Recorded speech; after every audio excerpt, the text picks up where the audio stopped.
दोस्तों मैं आपको बता दूं कि अमेरिका ने भारत से रशिया की निर्भरता पूर्ण रूप से समाप्त कर देने के लिए दूसरे चरण की बातचीत शुरू कर दी है और इस बात की जानकारी खुद अमेरिका के विदेश मंत्रालय द्वारा दी गई है। अब ऐसा क्यों हुआ, किस तरह से अमेरिका भारत के ऊपर हथियार खरीदने के लिए प्रेशर बिल्डअप करने की कोशिश कर रहा है, इसके लिए क्या क्या प्रपंच रचे गए हैं, इस समय आप सब कुछ जानने वाले हैं इस वीडियो में, बिल्कुल आसान शब्दों में।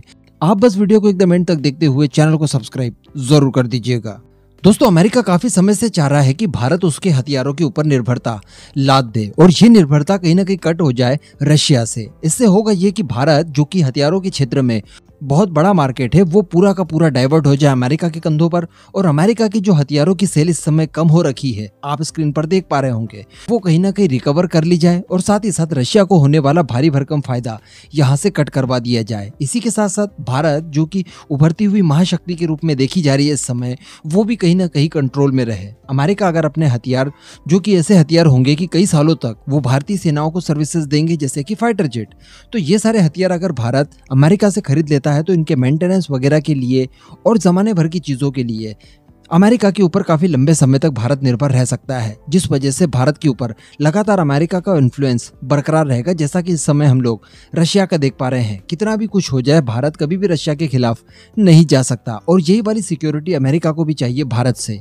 इसके लिए हथियार बेचने जरूरी है, लेकिन भारत अपने आत्मनिर्भर प्रोग्राम को इतना ज्यादा आगे बढ़ा चुका है कि अब कहीं भी विंडो नहीं दिखाई देती जिससे हम लोग अमेरिका के हथियार खरीद लें। ये हथियार न केवल बहुत ज्यादा महंगे हैं, बल्कि इनके साथ अमेरिकन कई सारी कंडीशंस है और साथ ही ये भारत के जो स्वदेशी हथियारों के प्रोजेक्ट हैं उनके ऊपर बहुत बुरा इंपैक्ट डाल सकते हैं। हालांकि यहाँ पर फिर भी मैं आपको कहूंगा कि भारत को कुछ ऐसे हथियार अर्जेंट में खरीदने हैं जो कि अमेरिका से अगर भारत खरीद भी लेता है तो इसमें कोई ज्यादा दिक्कत हमें नहीं हो सकती, जैसे कि नेवी के लिए F-18 सुपर हॉर्नेट या फिर हमारी ट्राई फोर्सेस के लिए जो हम लोग MQ-9B प्रीडेटर ड्रोन खरीदने जा रहे हैं अमेरिका से, वो हो गए।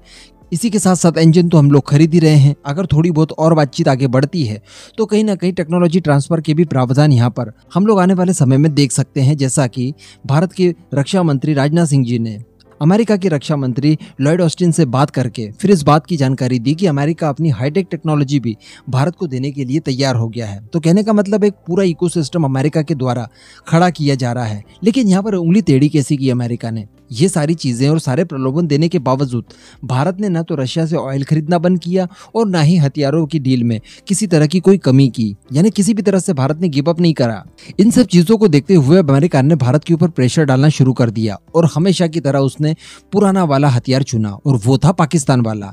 हम सभी जानते हैं कि F-16 को अमेरिका की तरफ से किसी भी तरह का मेंटेनेंस ना मिले, इसके लिए भारत ने बहुत सारे प्रयत्न किए और फाइनली अमेरिका की तरफ से दी जाने वाली संपूर्ण मदद को भारत ने रुकवा दिया। उस समय डोनाल्ड ट्रंप हुआ करते थे अमेरिका के प्रेसिडेंट, तो भारत को भी ज्यादा दिक्कतें नहीं आई।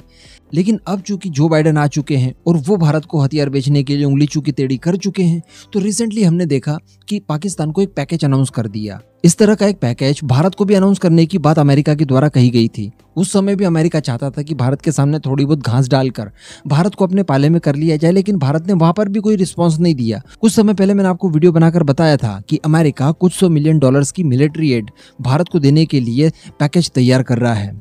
तो कहने का मतलब हर तरह के प्रयास उसने कर लिए और अब ये टेढ़ी उंगली F-16 वाला गेम खेल दिया। इसी के साथ साथ रिसेंटली जो UNSC का सत्र चल रहा है, वहां पर जो बाइडेन ने अपने संबोधन के दौरान पूरी दुनिया से ये अपील की कि पाकिस्तान की मदद करें। पाकिस्तान में इस समय हम सभी जानते हैं कि फ्लूड आई हुई है और काफी हद तक वहां पर त्रासदी मची हुई है, बहुत ही जर्जर स्थिति हो चुकी है पाकिस्तान की। ऐसी परिस्थिति में पाकिस्तान की मदद के लिए इनडायरेक्ट वे में उन्होंने पूरी दुनिया से यह आह्वान कर दिया कि आप जाइए, निकलिए और पाकिस्तान की मदद कीजिए।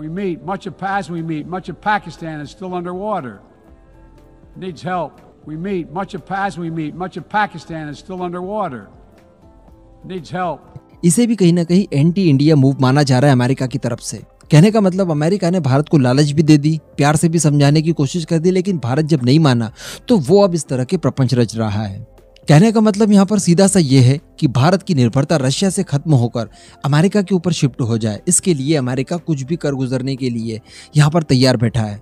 अगर भारत ने यहाँ पर किसी भी तरह का रिस्पॉन्स फिर से नहीं दिया, किसी भी हथियार की डील अमेरिका के साथ नहीं की, तो फिर आप ये मान लीजिए कि कुछ समय के बाद पाकिस्तान को इस तरह की और रिलीफ अमेरिका की तरफ से मिलनी शुरू हो जाएगी, जिसे कि सीधा सीधा हम लोग भारत के खिलाफ थ्रेट मान सकते हैं। और अमेरिका अपने वेपन्स बेचने के लिए किस हद तक गिर सकता है, इसके लिए हमने कई सारे एग्जाम्पल देखे। रिसेंटली हमने मलेशिया में देखा।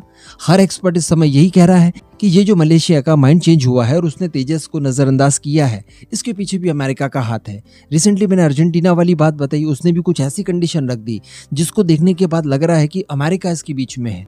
कुछ समय थोड़ा सा और पीछे जाएं तो जब फिलीपींस के साथ भारत की ब्रह्मोस की डील चल रही थी, उस समय भी अमेरिका ने फिलीपींस के ऊपर दबाव बनाने की कोशिश की, हालांकि कामयाब नहीं हुआ, लेकिन उसने कोशिश जरूर की।